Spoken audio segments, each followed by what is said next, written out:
there's something undeniably haunting about an ancient cathedral. The towering stone spires, the endless rows of cold carved pillars, the flickering candlelight that barely seems to hold back the shadows. These places are built to inspire awe, to lift our eyes towards the heavens. But they also carry secrets, whispers of the past etched into every weathered stone. And among these sacred halls, sometimes strange eyes watch us. Lincoln Cathedral is one of the most breathtaking medieval structures in Britain, and one of the finest examples of Gothic architecture in Europe. Sat at the top of one of the steepest streets in the country, it has dominated the Lincolnshire skyline for nearly 1,000 years. But they say the devil is in the details, as hidden high among its ornate arches, watching over visitors with a sly grin, is something unexpected. A small, grotesque figure turned to stone, a symbol of chaos and the infernal forces that permeated the medieval spiritual world. Welcome to our Folk and Phantoms, where we wander through the misty corners of British folklore, uncovering ghosts, myths, and the strange echoes of the past. I'm Sean Palfrey, and today we journey to Lincoln Cathedral, a towering masterpiece of medieval craftsmanship and, according to legend, the prison of a mischievous creature, the Lincoln Imp.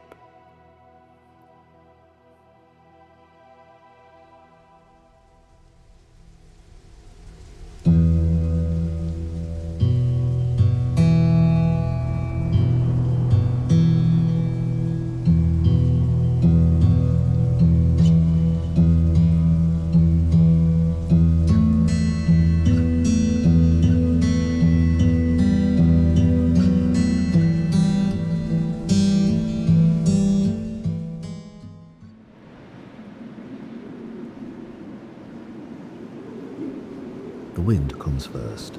It's always the wind in this story.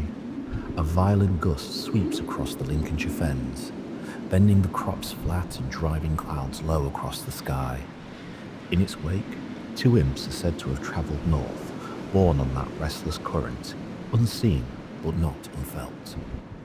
They delighted in disruption, a market basket overturned, a door flung open without a hand upon it, livestock startled in their pens, though some even say they're responsible for the twisting of the spire of Chesterfield Parish Church. Nevertheless, their brand of evil is nothing apocalyptic, just an inconvenient chaos. Eventually, the wind carried them to Lincoln. There, rising above the steep hill and the narrow streets, stood the cathedral, vast even in its youth. Stone lifted toward heaven, order imposed upon the skyline. To creatures of misrule, it must have seemed like a challenge. One imp circled outside, clinging to the currents of air that tore at the towers, while the other slipped within. Inside, beneath the vaulted ceilings and wavering candlelight, the imp began its work. It darted along the ledges, mocked the quiet of prayer. In some tellings, it knocked small objects from their resting places. In others, it taunted those gathered within. Not destruction on a grand scale, but something more intimate, a violation of sacred stillness. The cathedral was built to magnify the voice of God. Instead, it echoed with mischief. The clergy prayed for deliverance from the infernal menace, and in an answer, an angel appeared, and with authority it commanded the creature to stop. However, the imp refused. Defiant even in the presence of the divine, it clung high to the stonework, as though daring heaven to act. The angel raised its hand, and in that instant, the imp was turned to stone, and silence returned to the cathedral, its foul grimace now cold limestone. High in the angel choir, between the arches on the north side, the figure remains, cross-legged, carved in contortion, fixed forever in the stone that it once tried to defy. And outside?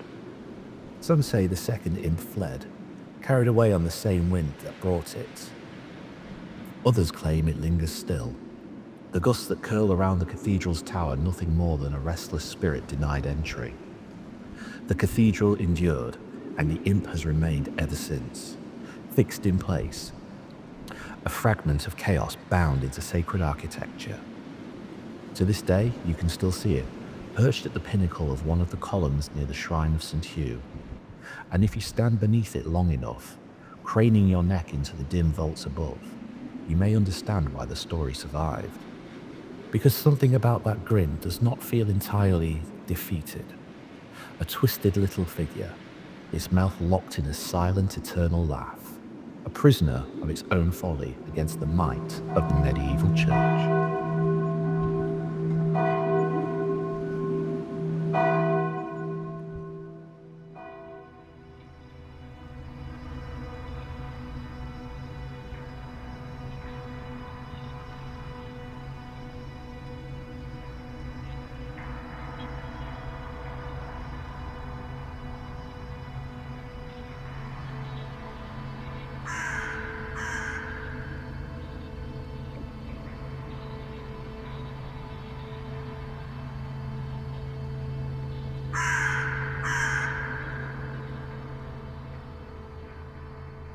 But this is just a tale to amuse and frighten tourists, isn't it? Or could there be something more to the legend? The version I just recounted is one of several competing accounts of the tale that gained popularity in the 19th century, a time when folklore was being meticulously recorded. The legend of the Lincoln Imp is said to date back to the Middle Ages, though, when the supernatural was woven into daily life, and the church often used allegorical stories of demons and angels to illustrate moral lessons. Perhaps this tale was meant to warn against how easily mischief and evil could creep into the lives of parishioners and the damage it could wreak. Yet, it has been argued that the tale of the imp is a remnant of the tradition of trickster spirits common in British mythology, those such as Robin Goodfellow, Hobbs, Brownies, and Boggles. Could the imp be an older morality tale repurposed by the church? Perhaps based on old tales of nature spirits, beings that existed beyond good and evil, who delighted in causing mischief, but were not necessarily malevolent. These spirits, often associated with the wilderness, may have been demonized as Christianity spread across Britain to tame the existing beliefs of locals. Interestingly, imps were commonly depicted in medieval art, often peeking out from the margins of illuminated manuscripts, or lurking in the decorative stonework of churches and cathedrals. They were both warnings against sin and symbols of the chaotic, unpredictable forces of nature. Could the Lincoln Imp simply be one of many such figures? Or was there something unique about this legend that made it endure?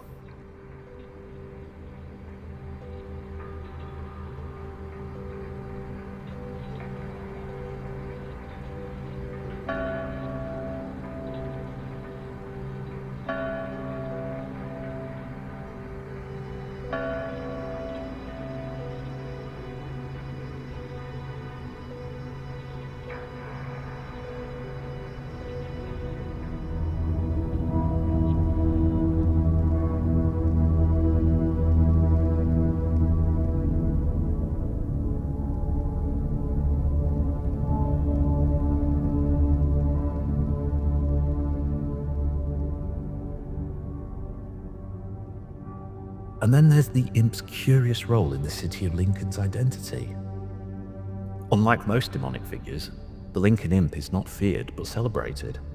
It appears on souvenirs, city crests, and even as the mascot of Lincoln City Football Club.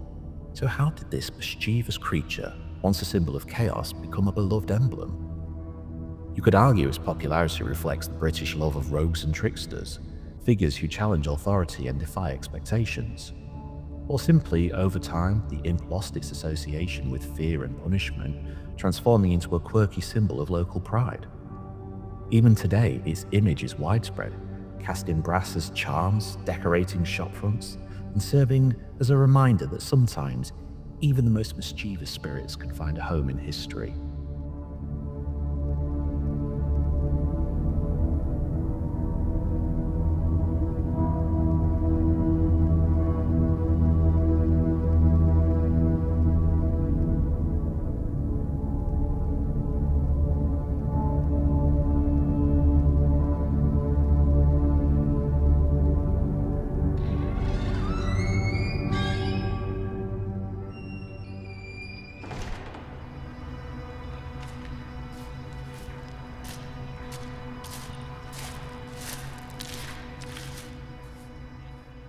Although we think of gargoyles and grotesques as being a peculiarity of the medieval imagination, the tradition of these strange stone figures didn't end in the medieval period. Even today, modern craftsmen continue to add their own unique and sometimes humorous touches to cathedrals and historic buildings. Lincoln Cathedral itself has seen new carvings added in recent years, some reflecting contemporary figures, others infused with the same playfulness and mystery as the Lincoln Imp. These modern grotesques continue the tradition of featuring pop culture references, political figures, or humorous designs meant to reflect the spirit of the times, reminding us that cathedral architecture is not a static relic of the past, but a living, evolving canvas where each generation leaves its mark. Take, for example, the grinning skeleton featured on the south side of Lincoln Cathedral. Its eyes have carved pound signs into them, and a snake wraps around it, resting its hand on coins. And despite its recent addition to the cathedral, people have already started leaving their own coins as offerings. This raises an interesting question. What stories will future generations say about these modern grotesques? Could one of today's additions, perhaps our greedy skeletal friend, one day become as famous as the Lincoln Imp? Will local legends evolve around them, weaving new folklore into the city's history? Will future visitors gaze up at them and whisper their own tales of supernatural mischief? It speaks to the power of folklore, how even the simplest of carvings can gain a legend of their own. Like the cathedral, folklore is always evolving, and every generation leaves its mark, sometimes quite literally on the stories we tell.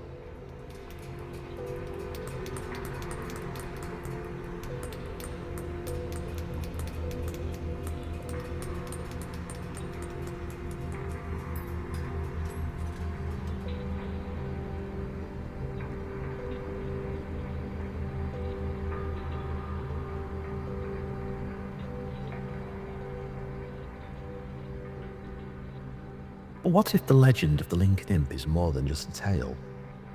Lincoln Cathedral has, over the centuries, gathered its share of ghost stories. Reports speak of a woman in white moving through the nave, a clerical figure glimpsed near the choir, shadowed forms where no one stands, footsteps that echo long after the building has been emptied, the faint sense of a presence in a space that appears vacant. These accounts are recorded in local lore and modern paranormal catalogues, and they are part of the cathedral's atmosphere now, repeated often enough that visitors arrive already aware of them. And it's that awareness that matters. The cathedral's reputation as a paranormal hotspot may have more grounded explanations. The legend of the Lincoln Imp can be dismissed as another medieval morality tale, a warning against sin and mischief, while the imp's placement within the cathedral is most likely an artistic choice, as it's one of the many grotesques designed to illustrate theological lessons or entertain those who gazed upon them. Also, the paranormal activity surrounding the cathedral might be attributed to natural causes, such as drafts creating sudden cold spots, the echoing architecture causing auditory distortions, or simply the eerie atmosphere of an ancient cavernous structure playing tricks on the mind. Psychologists have long observed that expectation shapes perception. When we enter an environment already framed as haunted, our senses sharpen in certain ways. Ambiguous sounds become significant. A shifting shadow becomes intentional. A draft becomes a cold touch. And Lincoln Cathedral is uniquely suited to amplify that process. Its scale dwarfs the human body. The vaulted ceilings lift so high that the eye cannot easily measure distance. Sound behaves strangely, traveling along stone ribs and returning from unexpected angles. A single movement can echo with disproportionate weight. Wind threading through the ancient towers produces low tones that feel almost vocal. In such an environment, the mind searches for meaning. There is also the psychological weight of sacred architecture itself. Cathedrals are built not merely to house worship, but to inspire awe, and awe alters cognition.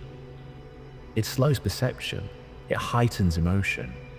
It can even induce a mild dissociative state in some individuals, particularly in dim light and prolonged silence. Add to that the knowledge that this building has endured fire, storms, structural collapse, and centuries of human grief, and the imagination begins to populate the empty spaces. We are pattern-seeking creatures.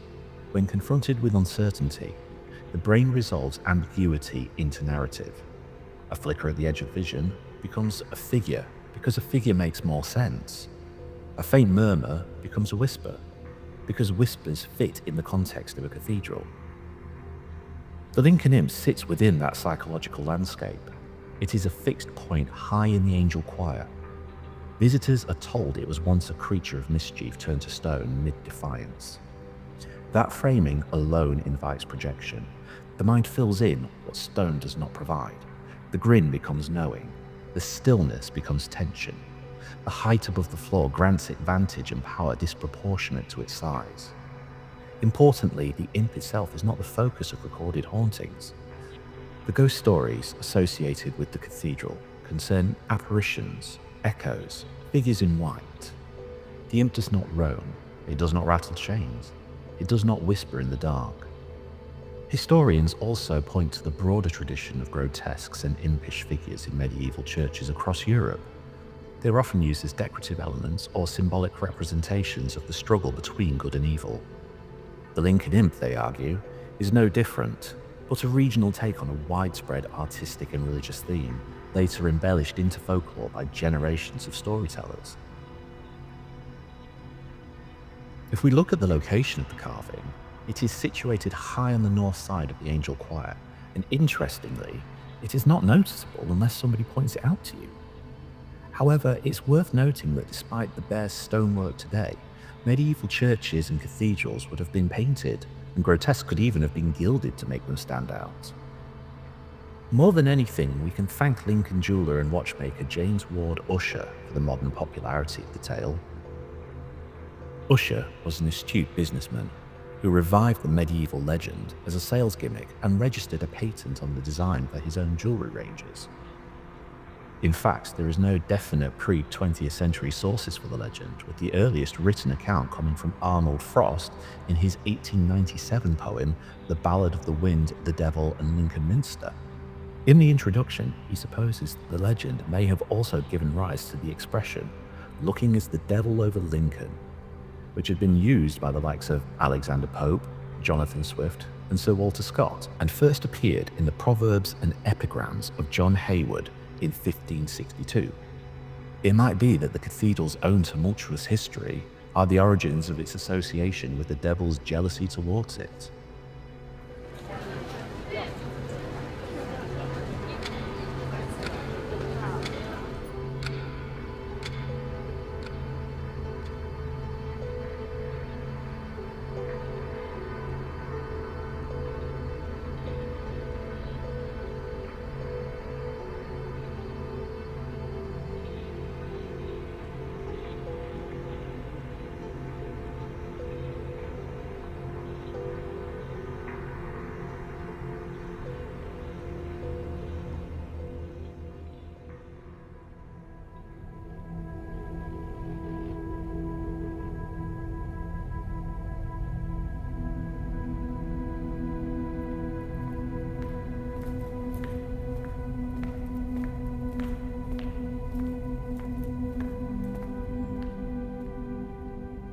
The county of Lincolnshire is a fertile landscape for strange tales, with its vast fens, isolated villages, and ancient ruins providing an ideal backdrop for ghost stories and legends of the unknown. And the wind, let's not forget the wind.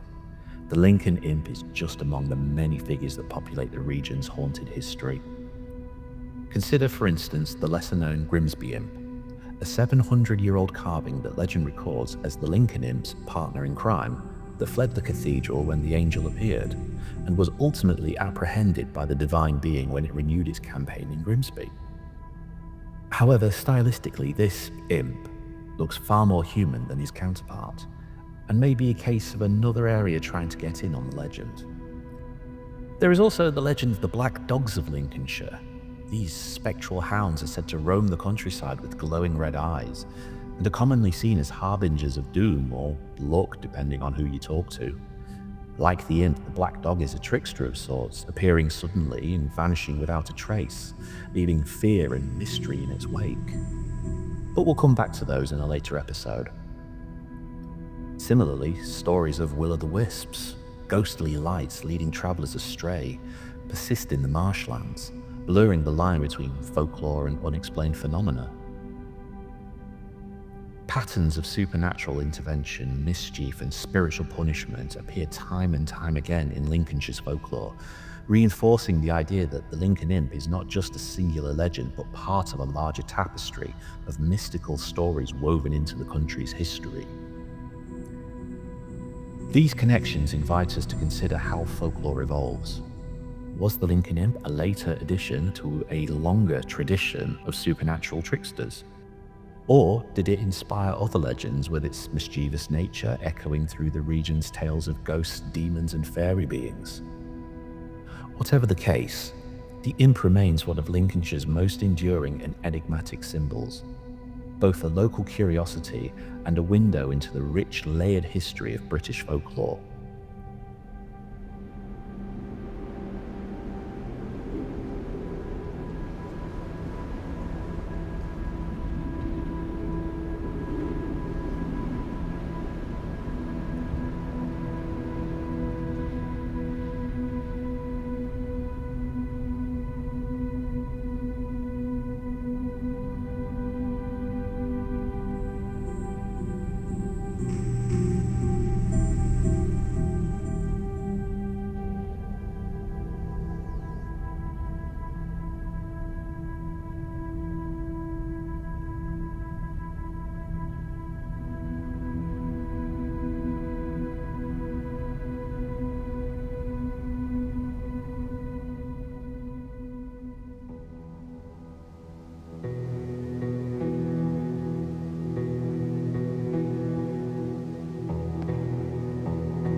The Lincoln Imp may simply be a small piece of a larger building, a tale that reflects medieval morality and the control of the church. Yet it feels potent. Why? Because it embodies contained chaos, a narrative of disruption halted but not erased. That symbolism resonates at a subconscious level. We are attuned to stories of rebellion and restraint, of order imposed upon disorder.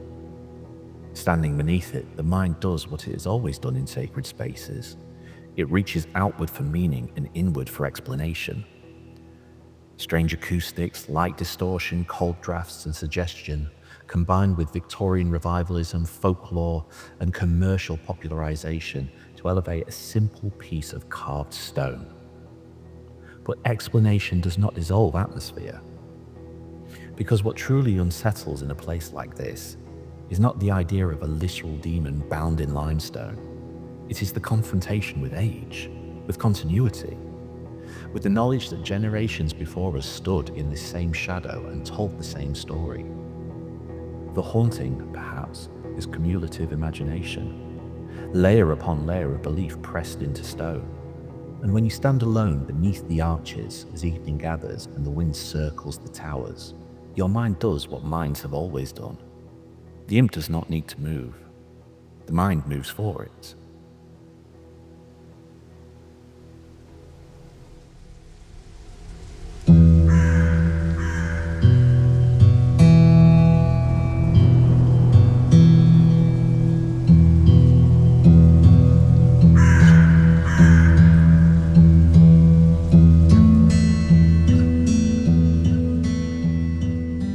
Thank you for joining me on this journey into the strange and spectral.